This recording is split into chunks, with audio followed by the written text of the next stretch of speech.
आप देख रहे हैं राष्ट्रवाणी और मैं हूं आपके साथ शालिनी सिंह। क्या उत्तर प्रदेश में कानून का राज स्थापित करने की दिशा में योगी सरकार का बुलडोजर अभियान लगातार नए कीर्तिमान बना रहा है? क्या अवैध निर्माणों के खिलाफ चल रही कार्रवाई अब किसी भी प्रकार के भेदभाव से ऊपर उठकर केवल कानून के आधार पर आगे बढ़ रही है? और क्या यह संदेश दिया जा रहा है कि चाहे निर्माण किसी का भी हो, यदि वह नियमों के विरुद्ध है तो उसे बचाया नहीं जाएगा? इन सवालों के बीच बागपत से एक बड़ी खबर सामने आई है, जहां प्रशासन ने बिना वैधानिक अनुमति के बनाए जा रहे मस्जिद और मदरसे के निर्माण पर बड़ी कार्रवाई करते हुए बुलडोजर चला दिया है। इस कार्रवाई के बाद एक बार फिर उत्तर प्रदेश में अवैध निर्माणों के खिलाफ चल रहे अभियान की चर्चा तेज हो गई है। दरअसल मुख्यमंत्री योगी आदित्यनाथ के नेतृत्व में प्रदेश सरकार लगातार यह दावा करती रही है कि कानून से ऊपर कोई नहीं है। सरकार का कहना है कि धार्मिक, व्यावसायिक या निजी किसी भी प्रकार का निर्माण यदि निर्धारित नियमों और कानूनी प्रक्रियाओं का पालन नहीं करता है तो उसके खिलाफ कार्रवाई की जाएगी। इसी नीति के तहत बागपत जिले के बड़ौत तहसील क्षेत्र के ग्राम बोपुरा में प्रशासनिक जांच कराई गई है। शासन स्तर पर शिकायत मिलने के बाद जिलाधिकारी स्मिता लाल के निर्देश पर राजस्व विभाग और पुलिस विभाग की संयुक्त टीम ने मौके पर पहुंचकर निर्माण की वैधानिक स्थिति का परीक्षण किया। जांच में प्रशासन को यह जानकारी मिली कि मुजफ्फरनगर जिले की तहसील बुढ़ाना के कसेरवा गांव निवासी शौकीन द्वारा मस्जिद एवं मदरसा इस्लामिया सबीलुल फलाह के नाम से निर्माण कराया जा रहा है। अधिकारियों के अनुसार निर्माण से संबंधित आवश्यक अनुमतियां और कानूनी अभिलेख प्रस्तुत नहीं किए जा सकते हैं। इसके बाद प्रशासन ने नियमानुसार कार्रवाई करते हुए अवैध निर्माण को हटाने का निर्णय लिया। प्रशासनिक और पुलिस अधिकारियों की मौजूदगी में बुलडोजर की कार्रवाई की गई और निर्माण को ध्वस्त कर दिया गया है।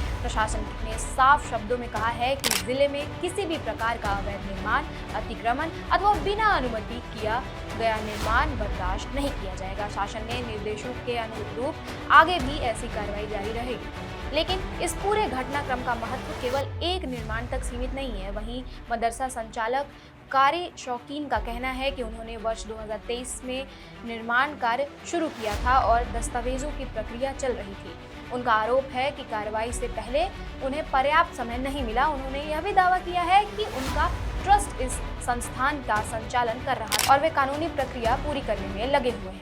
मेरा नाम मोहम्मद शौकीन है और मैं बोपरा गांव में एक इदारे को 2023 से चला रहा हूं और मैंने अपनी ख़ुद की जगह लेकर के मदरसा कायम किया था 2023 में और अल्हम्दुलिल्लाह ताला वहाँ एक मस्जिद ज़ेर तामीर थी और 4 कमरों का वहाँ मुकम्मल तरीके से निर्माण हो रहा था। हमारा एक ट्रस्ट है दावतुल कुरान, उस ट्रस्ट के तहत ये इदारा चल रहा था। अभी हमें ईद पे जो काम हमारा रुका हुआ था कमरों का लेंटर का, उस पर लेंटर डाल रहे थे तो अचानक जो है अधिकारियों ने हमें फ़ोन किया और बुलाया कि आपकी गांव से शिकायत है, बोपरे के लोगों ने आपकी शिकायत की है।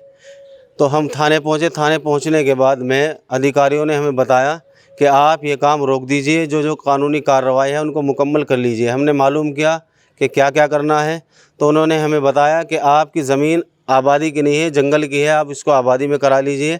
आप एक दूसरा ट्रस्ट ज़िला बागपत का बनाइए और जो है उसके बाद एक कमेटी सोसाइटी बनाइए। हम अधिकारियों के कहने पर हमने अपने मदरसे को बंद कर दिया और बंद करने के बाद में हम अपनी कानूनी कार्रवाई में लग गए। आज 3 तारीख को हमें सुबह फ़ोन आता है थाने से और अचानक बुलाया जाता है और यूँ कहा जाता है कि आपकी फिर दोबारा से शिकायत है और हाई कमान से शिकायत है और आपके मदरसे को तोड़ा जाएगा। आप इसको ख़ुद तोड़ लीजिए या हम जो है इसको जा कर के तोड़ते हैं। हमने बहुत सारी बातें रखी, अपना पक्ष रखा तो अधिकारियों से हमारी बैठ कर के बात और मुआहिदा हुआ कि ठीक है आप इसको ख़ुद तोड़ लीजिएगा, धीरे धीरे जो चीज़ें हैं उनको आहिस्ता आहिस्ता तोड़ लीजिएगा। हम वहाँ पहुँचे, हमारे पास में कोई नोटिस नहीं, हमें कोई नोटिस नहीं दिखाया गया, किसी अधिकारी का कोई भी नोटिस नहीं दिखाया गया।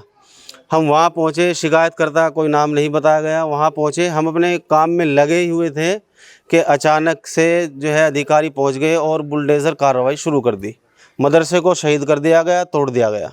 मदरसा संचालक हालांकि प्रशासन का पक्ष साफ है कि जांच के दौरान आवश्यक अनुमतियां प्रस्तुत नहीं की गईं और भूमि की स्थिति को लेकर भी गंभीर आपत्तियां सामने आई। अधिकारियों का कहना है कि कार्रवाई पूरी तरह नियमों और उपलब्ध अभिलेखों के आधार पर की गई है। यहाँ एक महत्वपूर्ण बात समझने की आवश्यकता है। इमारतें ईंट, पत्थर और सीमेंट से बनती हैं, लेकिन व्यवस्था कानून और अनुशासन से बनती है। यदि किसी समाज में नियमों को केवल सलाह समझ लिया जाए और अनुमति की प्रक्रिया को औपचारिकता, तो धीरे धीरे अराजकता व्यवस्था की जगह लेने लगती है।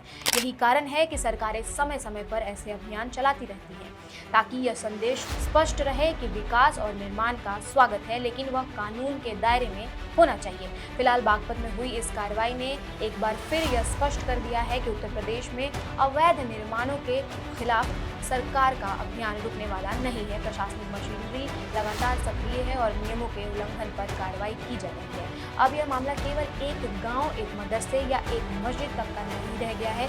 यह उस व्यापक नीति का हिस्सा बन चुका है जिसके तहत सरकार प्रदेश में कानून आधारित व्यवस्था को और मजबूत करने का दावा कर रही है। सबसे बड़ा सवाल यही है कि क्या ऐसी सख्त कार्रवाइयां भविष्य में अवैध निर्माणों पर प्रभावी रोक लगाएंगी, और क्या इससे लोगों में पहले अनुमति लेने और बाद में निर्माण करने की प्रवृत्ति बढ़ेगी, और क्या कानून का समान अनुपालन ही सुशासन की सबसे बड़ी पहचान बन सकता है। इस पूरे मामले पर आपकी क्या राय है, हमें कमेंट करके जरूर बताइए।